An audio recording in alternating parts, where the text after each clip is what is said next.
આપ જોઈ રહ્યા છો સિટી ક્રાઇમ ન્યૂઝ। હવે જોઈએ અગત્યના સમાચાર। ધારીના ખીચા ગામે ગંદકીના લીધે રોગચાળાએ લીધો ભરડો। ધારીથી 5 કિલોમીટર દૂર ખીચા ગામ એક સમયે તાલુકાનું શ્રેષ્ઠ ગામ હતું, પણ હવે ધણી ધોરી વગરનું આ ગામ જ્યાં જુઓ ત્યાં ગટરના ગંદા પાણી ઘર સુધી પહોંચી ગયા છે, જેનાથી મચ્છરના ત્રાસથી ડેન્ગ્યુ, મલેરિયા, ટાઇફોઇડ, ઝાડા ઉલટીના રોગથી લોકો પીડાઈ રહ્યા છે।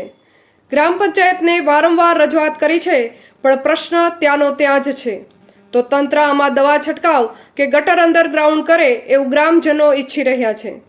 રિપોર્ટર સંજય વાળા, સિટી ક્રાઇમ ન્યૂઝ, ધારી। ગ્રામ પંચાયત ધ્યાન આપતી નથી। સરપંચ અમારે કોઈ છે નહીં, તો અમારે કરવું હું? અહીં અમારે હાલવાની જગ્યા નથી, ચોમાસામાં હલાતું નથી।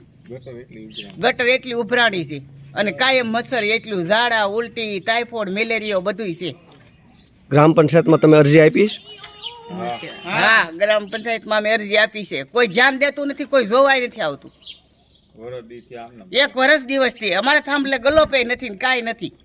હલો ખીચા ગ્રામ પંચાયત, કોક મરી જાય ની રાહ જોવો છો? ગટરનું પાણી હવે ઘરમાં રસોડામાં ઘરે છે।